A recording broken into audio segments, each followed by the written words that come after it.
MLB The Show 22 has been out for a couple of months now, and we are officially in the end game.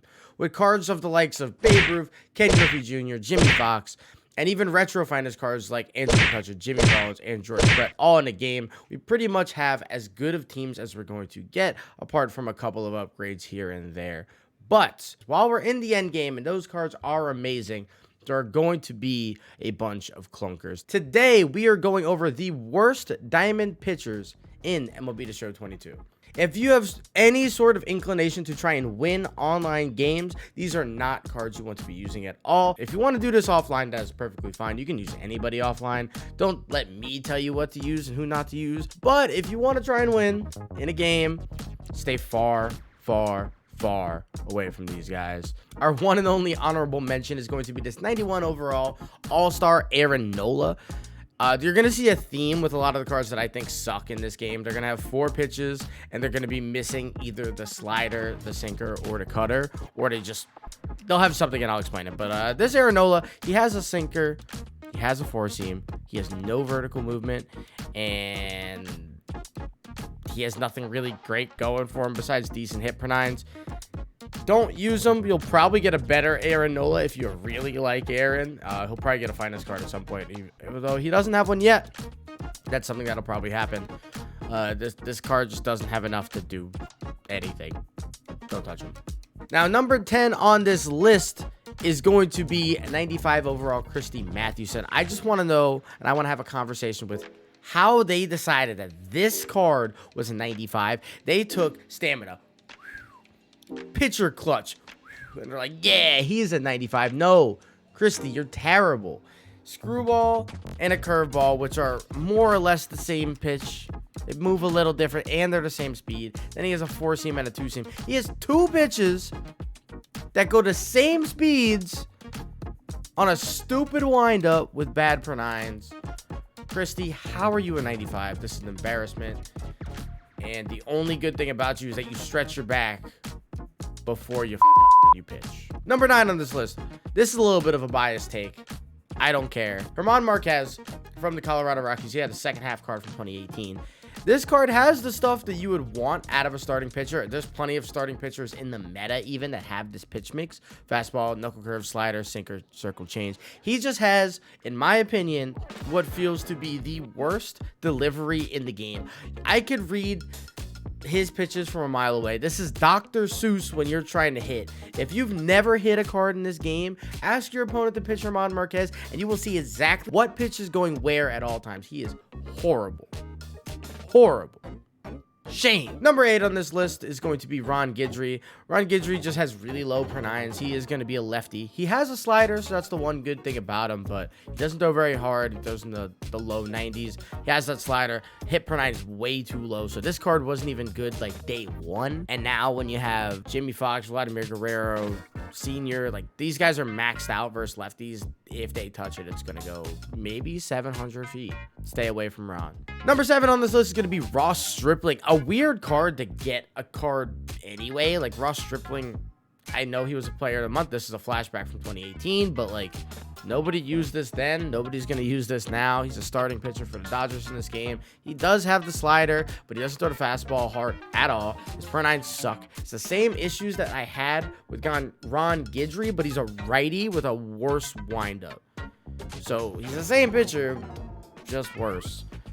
Ross, welcome to the worst tier list. Number 6 on this list is going to be 89 overall veteran Bert Saberhagen. And you might be looking at me like, waifu, why is this card higher than Ross Stripling? He has better per nines. You're right. He does have better per nines. But you know what Bert Saberhagen doesn't have? Any swag.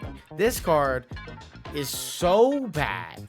If you've ever used a Bert Saberhagen, and I'm pretty sure you had to last year through like some sort of mission, I don't remember what program it was. I remember having to use them, and I didn't enjoy my time. Bert Saberhagen cards are never any good. One day, maybe in a meta far away that I don't want to think about, he'll be good. It's not today. It's not this year. In MLB The Show 22, this Bert Saberhagen sucks. Number 5 on this list is going to be 92 overall Freddy Peralta. This was a program card to get the Brewer City Connect jerseys, if I am remembering correctly. It was a Topps Now flashback from 2018. And the issue with Freddy Peralta cards are they don't have the slider. And I think the slider is probably the best pitch to work off of in this game. You can get away with not having it if you're somebody like the 99 Roy Halladay we just got. And this Freddy Peralta, I faced it twice, and I think I put up 17 runs in 2 games against it.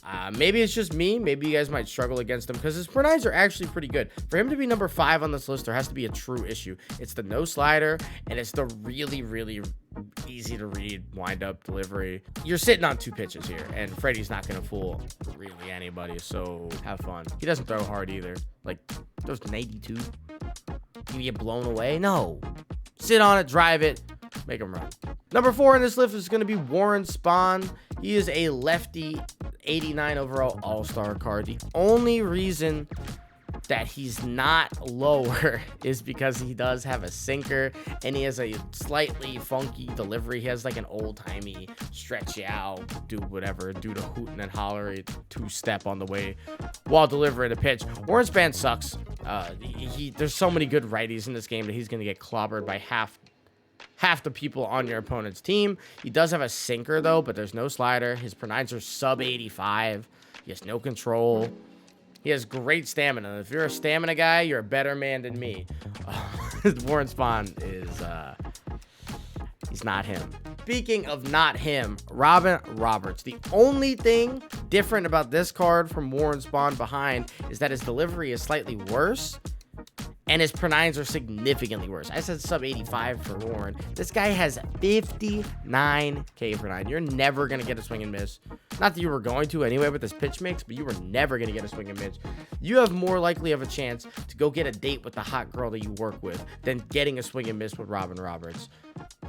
And this is a sign to go ask her out. If you get rejected, you can blame me. Okay? Blame me. I'll be here. But yeah, Robin Roberts is a switch hitter, though, so put him on that theme team. Don't pitch him, though. Number 2 worst pitcher in MLB The Show is sadly this 87 overall Roy Halladay. The high overall Roy Halladays are actually amazing, so don't think that just because this one's bad, those stink. The 99 that we just got the perfect game one is incredible. This one, not so much. It's an all-star card from 2003, and he has a sinker, curveball, changeup, and 4-seam. Pretty much the same pitch mix as Warren Spahn and Robin Roberts. The issue is he's a righty. And I think having a lefty with like the funky deliveries that they have makes them a little bit more valuable. Roy Halladay is a righty with not a great delivery, and the only reason this other card's successful is because the cutter. Sub 75 per 9s on both of them. At least his control is pretty good, so that's something we'll take into account. But this card is really, really bad, especially looking at the other Roy Halladays. It just makes it even worse. And here we are at the end of our list. We have veteran from 1984, Bert Blyleven. If you've ever used a Bert Blyleven card, you know that they are not very good unless your name is Sebrev. Bert Blyleven essentially throws 3 pitches that go straight down with a curveball, a changeup, and then a 12-6 curveball, which is the same thing. They're all really the same speeds. His fastball only goes 92 miles an hour. He has 80 hit per 9, 80 or 78 K per 9. No control either. He has 69 BB9, which not only does he have the worst pitches ever, but they're all just gonna float. And if you guys have played this game long enough, what's the worst pitch in this game? A hanging curveball. This guy is going to get hanged and banged and banged and banged and banged and banged. Have you ever seen that Piper Perry picture? You know, the meme with her, with the guys behind her. That's what's going to happen to Bert. Bert's going to be a victim. This is the worst diamond pitcher in the game, and I don't think it's particularly close. And that's all I got for you guys today. Just please remember that this list is subjective. These are just the cards that I think are the worst pitchers in the game. If you think there's anybody worse than the 11 that I mentioned, please leave them down below and let me know how much of an idiot I am for leaving them off your list. And let me know if you guys want to see another video like this. Thank you guys again. If you like the content, make sure you like and subscribe down below, and I'll see you guys next time. Peace.